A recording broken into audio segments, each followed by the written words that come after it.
So, I bought a house.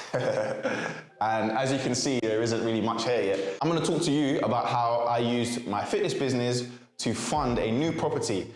And a lot of coaches who I get on calls with who wanna grow their businesses, they ask me, or they say to me that one of their goals is to own property. I am now a property owner and my life hasn't changed. But it's a good feeling to know that I have a house, and right now I'd like to make it a home. And I'm not really one of those coaches that want to live in Dubai or Miami, like maybe Thailand. I thought about Thailand quite a bit, but so for now, I like England. My family's here, but I will travel. I like to travel. So it's not really about England or Dubai or whatever. So that's really where my head's at. But what I want to talk to you about is how you can start saving your money so that you can, buy property or invest in property. Like if I wanted to, I could have just saved my money and invested in property rather than buying a house, but that was just the route that I took right now. I will do investments after this, but I wanted to obviously have something that is my own. So that was really a big thing for me. So let's get into it. Because the starting point for you, most of you, is gonna be fixing your coaching business. Your coaching business needs to be profitable or else it's not gonna work. Your mortgage is going to be through the fucking roof. So my advice is get some help, learn how to make money. And if you don't know how to make money, you are not gonna be able to build a successful coaching business. That's just the reality of it. So learn how to make money and make what you do very profitable. Now I know I made that sound like very easy, but like it is easy. A lot of the times, a lot of you coaches are out there looking for more information. You probably clicked on this video looking for more information, but the reality is most of you don't need more information. You need to change the way that you think. And it's sort of like fitness. Like I realized in my marketing, it wasn't really about like teaching people how to squat or how to deadlift or any of that stuff. It was about teaching them to change their way of thinking around health and around fitness. And that's where the difference is made, okay? So I realized that quite early that doing these videos are 5 ways to grow your biceps or grow your glutes doesn't really make a difference. The content that really resonates with people is the stuff that helps people change their way of thinking, because people don't need more information. All the information is out there. And if people needed more information, everyone would be a billionaire with 6 packs, but we're not. So what I want you to think about is when you're making content, changing someone's mindset rather than thinking about giving them more information, because more information doesn't matter. So that's where I started. PT on the gym floor and teaching gym classes. Then I transitioned to online coaching in 2020. My first year wasn't too bad. My second year, I made about 60 grand. My third year, I went over 114K. And then last year in business, we did over 140K.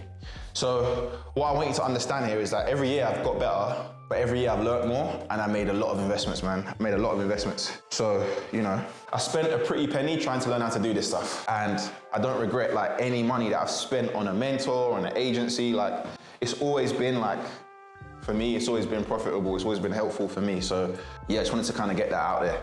Now, in terms of saving money and stuff, basically what I used to do was, because I was living at home, it was quite easy for me. Also, I gave my parents money, or my mother to be exact, and I paid the bills at home. So electric, internet, I paid the majority of the stuff that I needed to.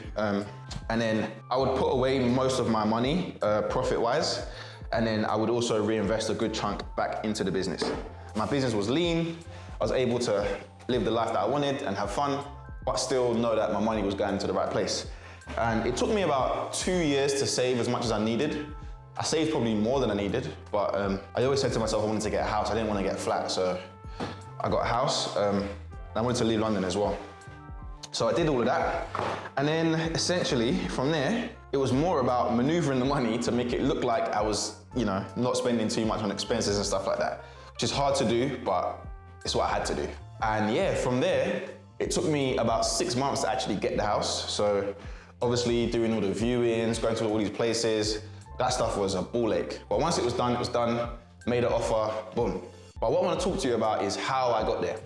So I had one coaching model, which was one-to-one premium coaching, where I charged anything from $250 to £200 a month.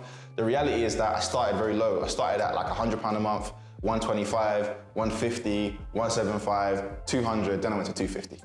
So I didn't start straight away at 250, but if I started again, I would have started straight away at 250. But I didn't know what to do. So that's that.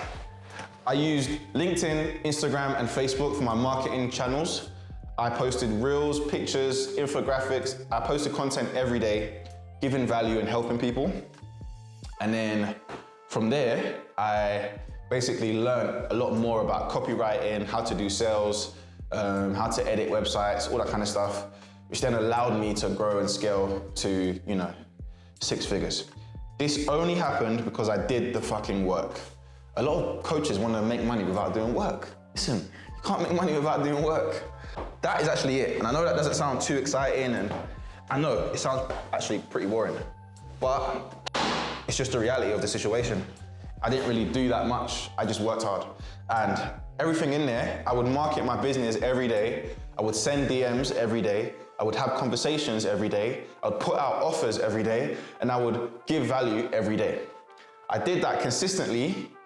My diary got booked with calls, and I made sales. And I changed people's lives. I had testimonials. I showed off those testimonials. I got more clients. That was the simplest way for me to do this. And the reason that a lot of coaches fail at this is because they don't have the mindset to do it.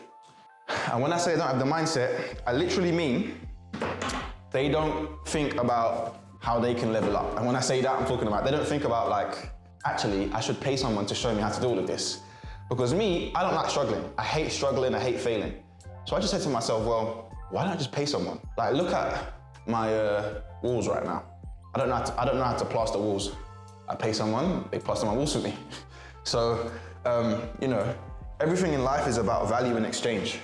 And the reason that no one's buying your coaching is because right now your coaching is not valuable, okay?